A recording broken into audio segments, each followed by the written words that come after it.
It was an afternoon when people were supposed to be finishing their investment pitches, writing them. It was like a homework assignment that was due. And one CEO was stuck on the story. And finally she said, "Do we really need a story?" And that's where my story starts. Let's see.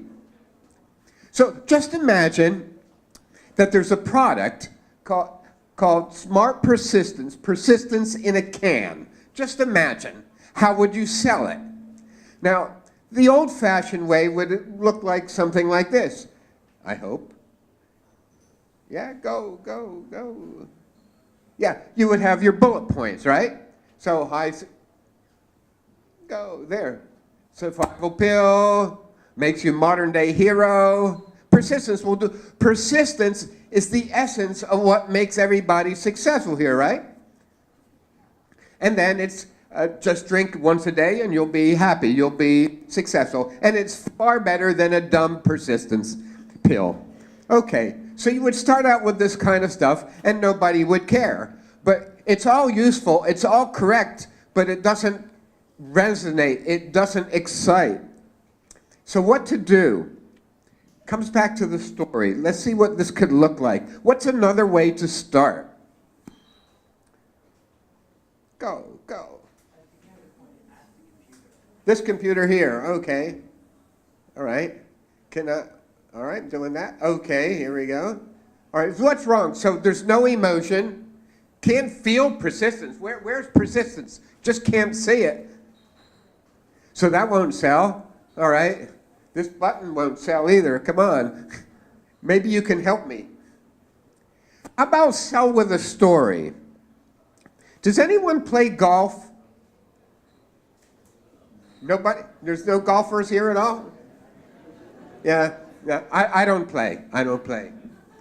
But 1 week ago, if you were on the 18th hole in Atlanta, you would have heard thousands of people roar.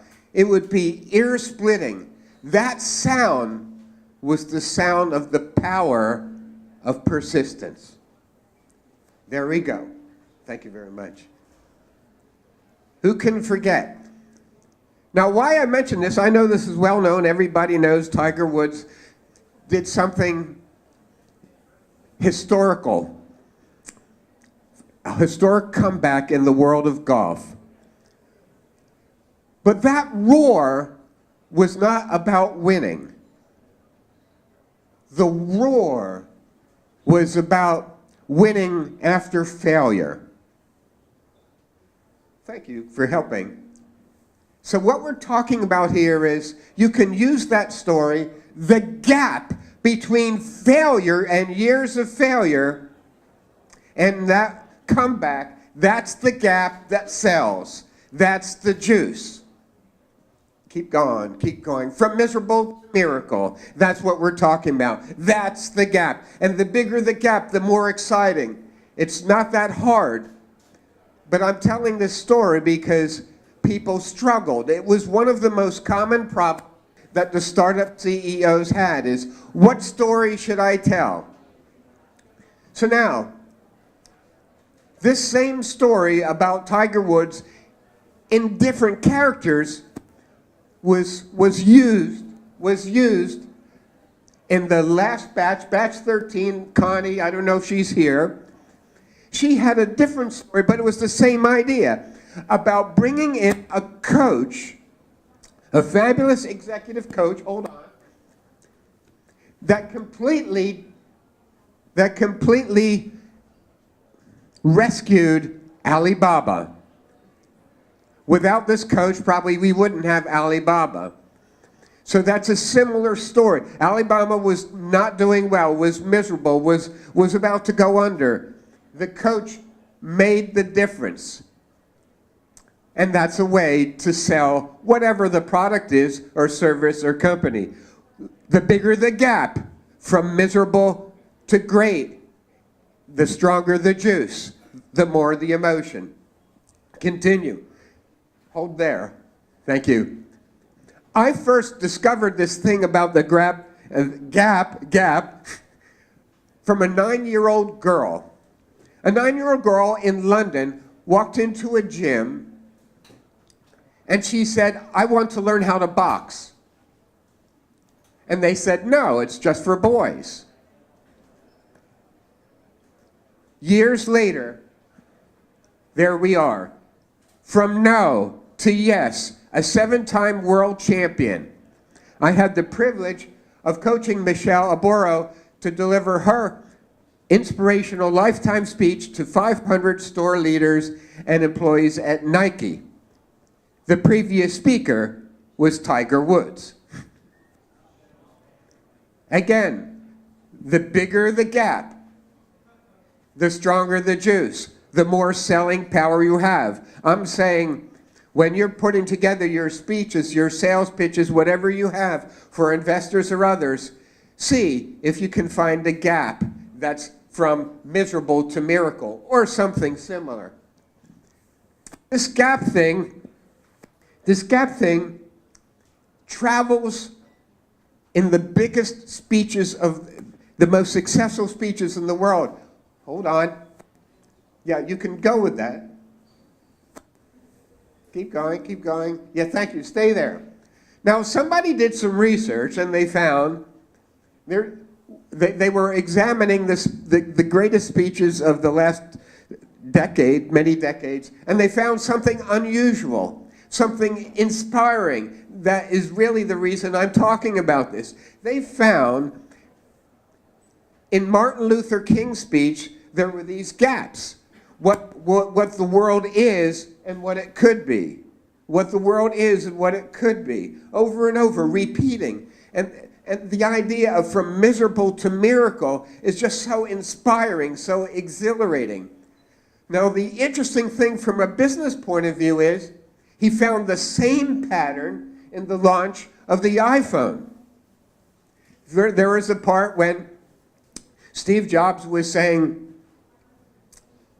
"We're not going to do just another smartphone, just another phone. We're going to do a leapfrog product that is far better, far smarter." That was an example of emphasizing with energy and words the importance of breakthrough. The idea is find the gap, make sure the audience knows. And so what I'm saying, how to get there is simplify where you were or where the world is and where you want to take them. Show them the difference. Make sure they care. And then I've coined a new word. We've heard about gamify. Now I'm calling it gapify. Take your speeches, take your ideas, and make sure there's a big gap, because the investors and the consumers will be excited about that, the change that you can make. Your companies are all about change. Continue. Here's an example of a gap. 1,000 songs in your pocket. He don't say how it's much better, but we knew at the time this product came out that everybody else's product was a big boombox. And now you could put your entire library, music library, in your pocket. That's a gap. Another gap, we're not selling toasters here, but suppose you have a product, maybe even blockchain, and you're having trouble explaining why it's a big deal. Well, go on. Okay, there was a company that had the most boring product, but it was extremely valuable at the time. File servers. They do one thing and one thing well, and now that's boring. But if you say, it's like a toaster does just one thing and one thing well. Now I can start to feel that. And then you say, and by the way, our competitors have machines. They're doing too many things and they're not doing them very well.